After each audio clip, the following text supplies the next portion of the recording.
mbona inaonekana kama na mawazo mengi sana? Alafu kando na hiyo, yaani inakaa kabisa hauko vizuri, hauko kabisa. Tatizo nini?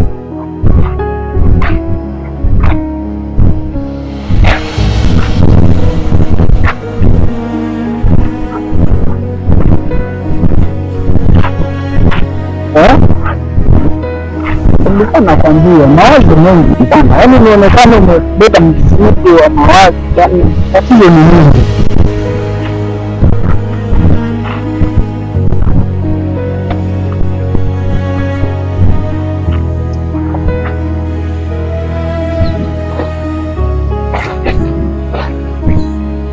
Salamu zima mingi bwana. Mbona uso wako unatafuta kitu ambacho hakijatokea? Lakini umechoka. Aliyechoka miguu kukaa chini, aliyechoka moyo kukaa gizani. Umechoka lipi? Utaongeza video kila siku, napiga picha na edit siku kucha, lakini views hazikuji. Jana umeshawahi kuona mbegu ikichimba udongo? Hapana. Na bado naamini miti ilianza juu ya ardhi chini ya kuelewa.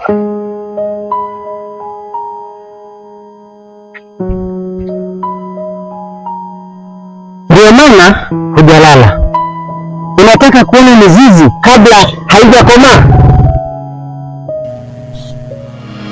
Lakini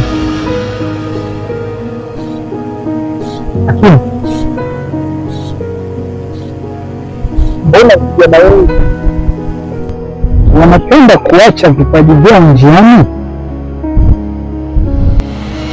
Ni nzuri sana, kwa sababu watu wengi wanahesabu matunda kabla mtu haujajifunza kusimama, lakini wengine wanaanza leo, kesho wamekuwa maarufu. Jana hao wengine pia huzaliwa usiku na alfajiri kuishia wamefariki. Maana yake jana moto wa nyasi huonekana mbali sana, lakini jiko la mawe ndio huivisha chakula. Kwa hivyo nimeelewa kidogo. Ukielewa yote utapotea. Fanya nini sasa? Jana ni nini kinachokimbia mbele yako na hakifaulu kufika kesho? Sijui. Unaweza kuwa na uvumbuzi, kivuli. Sasa ile inahitaji damu. Umeacha kupambana na kazi, unafuatilia sifa.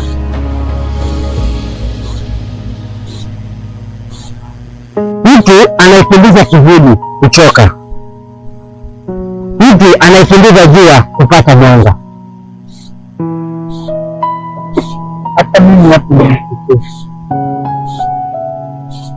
Ukielewa haraka sana, huenda sikusema cha maana. Kwa hivyo si za muhimu, ni muhimu, lakini si chakula cha kipaji. Muhimu ni kazi. Chakula cha kipaji ni nini? Kazi, amali, subira na matunda yake. Hayo huwa hayajitangaza. Muda mwafaka ukifika kujidhihirisha. Lakini utaendelea kutendeza kazi. Kwa hakika fanya kazi ambazo hata muda ukizitazama unasimama kuzisalimia. Vyema, usikilize maarufu, jitahidi kutengeneza kazi bora. Umaarufu utatafuta anwani yako mwenyewe.